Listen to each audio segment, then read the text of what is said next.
Semangat pagi sahabat dunia tambang kita. Kita bertemu kembali pada malam hari ini dan kita akan menjawab pertanyaan yang kebetulan juga sesuai dengan pembahasan kita 3 hari atau 3 video sebelumnya, yaitu tentang unjuk kerja peralatan. Dan pertanyaan yang akan kita ulas pada malam hari ini bunyinya begini. Semangat pagi Pak Horas, sangat menarik pembahasannya. Saya mau tanya, bagaimana seandainya preventive maintenance dalam kurung PM dilakukan ketika unit dalam kondisi standby? Apakah kondisi tersebut dimasukkan dalam waktu repair juga? Nah, inti dari pertanyaannya adalah untuk memanfaatkan waktu kosong karena terjadi standby, maka pada saat itulah kita lakukan preventive maintenance. Maka waktu yang terpakai untuk preventive maintenance itu dimasukkan ke dalam variabel R atau variabel S.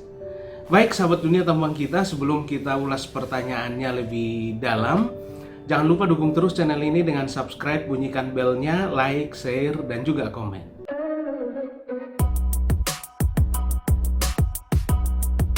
Pada video seri yang pertama sampai ketiga yang membahas tentang unjuk kerja peralatan, kita telah membahas parameter-parameter unjuk kerja peralatan di mana dalam rangka menghitung parameter itu terdapat variabel-variabel. Di antaranya adalah R dan S. Dan kita sudah mendefinisikan di sana bahwa R itu adalah total waktu yang digunakan untuk memperbaiki peralatan.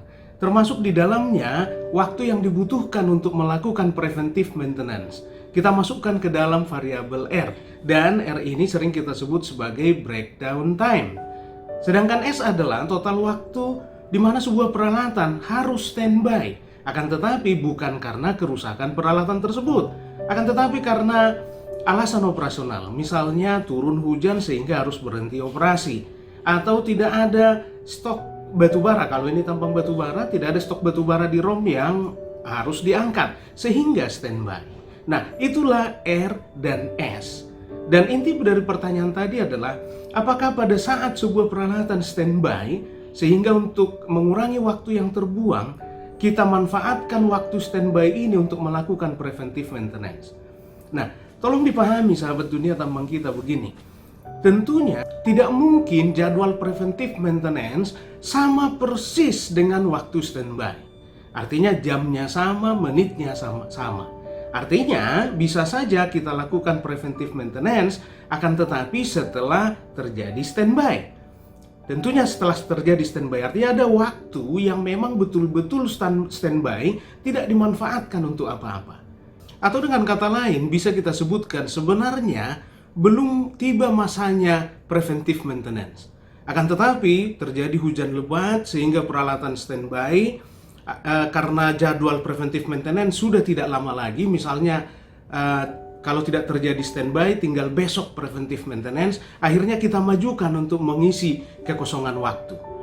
Dan seperti yang kita sebutkan tadi, di awal ya, karena standby dulu baru kita manfaatkan, artinya ada waktu di awal yang betul-betul peralatan tersebut standby.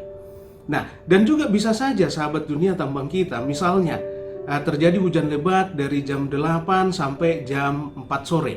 Dari jam 8 sampai jam 16. Dan ternyata kemudian kita lakukan preventive maintenance baru di jam 10. Dan ternyata preventive maintenance sudah selesai di jam 15. Artinya preventive maintenance kita mulai setelah hujan dan sudah selesai sebelum hujan berakhir. Atau kasus yang kedua, bisa saja kita mulai preventive maintenance jam 10, akan tetapi baru selesai jam 5 sore atau jam 17. Padahal hujan tadi sudah berhenti di jam 16. Artinya hujan sudah berhenti, tapi preventive maintenance belum selesai, baru sejam kemudian selesai. Artinya harusnya sudah tidak standby, akan tetapi masih preventive maintenance. Nah, terus bagaimana menghadapi atau menyikapi kedua kasus ini? Sebelumnya saya ingin mengajak kita kembali melihat kelima parameter unjuk kerja peralatan sahabat dunia tambang kita.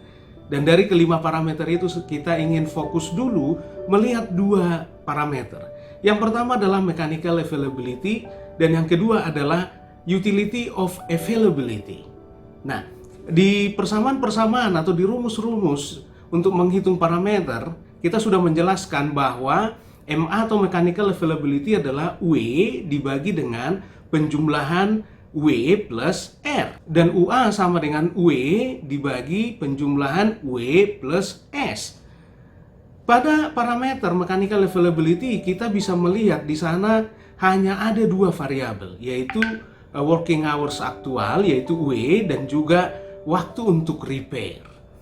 Nah, bisa kita simpulkan bahwa MA ini boleh dibilang adalah KPI atau Key Performance Indicator dari plan departemen, ya, dari workshop. Sedangkan UA di sana juga hanya ada dua variabel, yaitu working hours aktual W dan S. Maka UA kita bisa simpulkan sebagai Key Performance Indicator atau KPI dari orang produksi.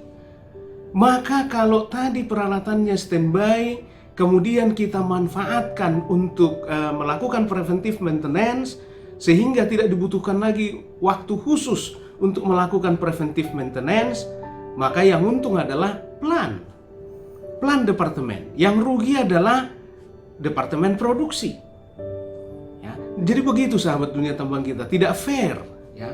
Apalagi kita ketahui bersama KPI itu akan digunakan untuk menilai kinerja dan pada akhirnya menentukan bonus. Ya, maka tidak fair rasanya. Akan tetapi menjadi pertanyaan sahabat dunia tambang kita, seberapa tidak fair? Nah, untuk mengecek seberapa tidak fair, maka mari kita melihat atau menggunakan kembali contoh kasus kita di video seri yang kedua dan ketiga yang lalu. Ya, di mana di sana pada contoh kasus itu diungkapkan data bahwa working hours aktual sama dengan 570 jam dalam sebulan. Kemudian R, waktu untuk repair termasuk preventive maintenance itu 60 jam, dan waktu untuk standby, ya, terjadinya waktu standby itu 60 jam dalam waktu 1 bulan. Nah, di contoh kasus kita tadi terjadi hujan, misalnya mulai dari jam 8 sampai jam 16. Nah, kemudian kita lakukan preventive maintenance mulai dari jam 10 dan selesai jam 15.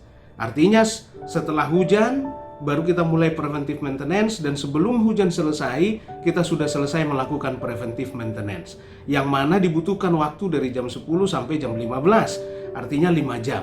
Dan hal ini terjadi 4 kali, atau sekali dalam seminggu atau 4 kali dalam sebulan. Artinya total waktu yang bergeser, total waktu standby yang kita manfaatkan menjadi melakukan preventive maintenance itu sebanyak 20 jam. Maka repair, ya, waktu untuk repair dalam bulan itu data tadi menjadi berubah, bukan lagi 60 tapi menjadi 40. Total waktu standby yang kita manfaatkan untuk melakukan preventive maintenance sebanyak 20 jam. Sehingga R menjadi berubah sahabat dunia tambang kita. Kalau di data awal tadi 60 jam, sekarang tinggal 40 jam. Artinya hanya melakukan preventive maintenance yang tidak pada saat terjadinya standby. Maka pengurangan waktu untuk melakukan repair dari 60 menjadi 40, yang 20-nya kemana? Tentu dimanfaatkan untuk produksi. Sehingga working hours aktual berubah menjadi 590 dan repair menjadi 40 dan standby tetap 60. Sehingga kalau kita hitung mechanical availability atau MA menjadi MA sama dengan W dibagi W plus R. Menjadi sama dengan 590 dibagi 630. Dan hasilnya tentunya dikali 100%, dan hasilnya sama dengan sekitar 93,7%. Padahal mechanical availability di contoh kasus yang sebelumnya yang kita gunakan datanya tadi, mechanical availability sama dengan 90,5%. Artinya terjadi peningkatan mechanical availability. Padahal waktu yang dibutuhkan untuk repair sama saja sebenarnya sahabat dunia tambang kita. Hanya saja di sini kita manfaatkan waktu standby untuk melakukan preventive maintenance. Akan tetapi menjadi tidak fair rasanya terhadap UA atau KPI-nya orang produksi. Karena kalau kita hitung utility of availability atau UA, di mana rumusnya UA sama dengan W dibagi W plus S, maka sama dengan 590 dibagi dengan 650. Hasilnya 90,7%.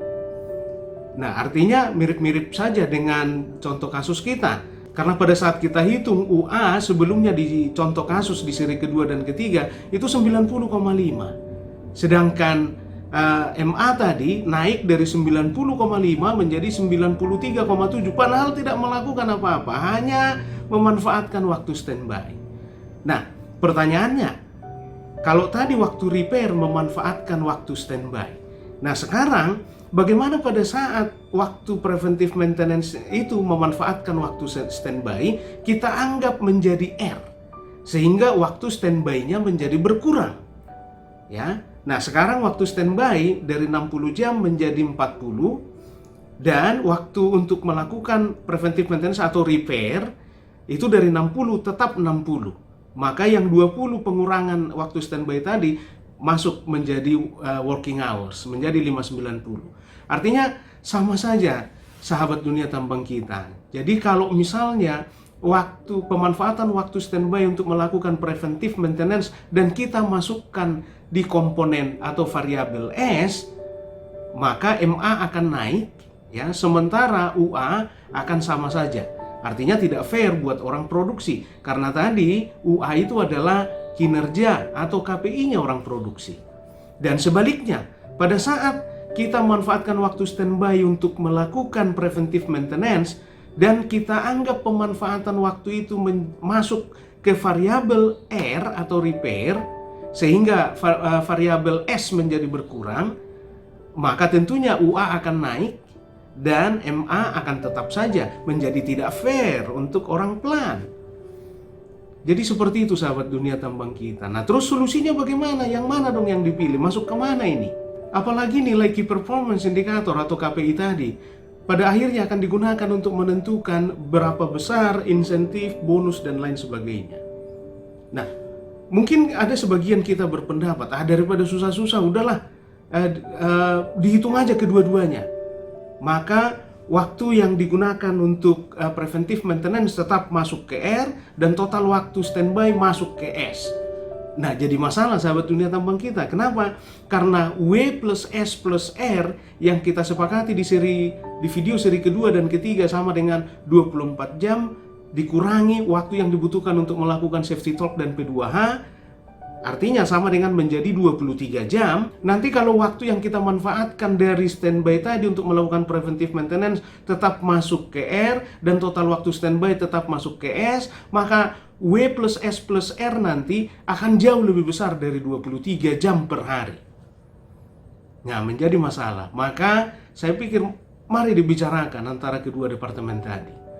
Mau dibagi dua, saya pikir sah-sah saja. Yang penting terstandarkan, tertulis, ya. Jadi sehingga nanti pada saat inspektur tambang mengevaluasi dan bertanya bagaimana cara menghitungnya, kita bisa menjelaskan atas kesepakatan bersama. Baik, kira-kira seperti itu sahabat dunia tambang kita. Semoga nanti tidak ada keraguan lagi mau masuk kemana. Dan kalau masih ada masukan, saran, dan pertanyaan atau pengalaman yang berbeda di perusahaan masing-masing, silahkan masukkan di kolom komentar sehingga diskusi kita bisa semakin kaya. Dan tidak bosan-bosannya dunia tambang kita selalu mengingatkan, mari kita dukung terus program pemerintah dalam rangka mengendalikan penyebaran virus corona dengan berdiam diri di rumah. Dan serahkan segala sesuatu kepada Tuhan Yang Maha Kuasa, badai pasti berlalu.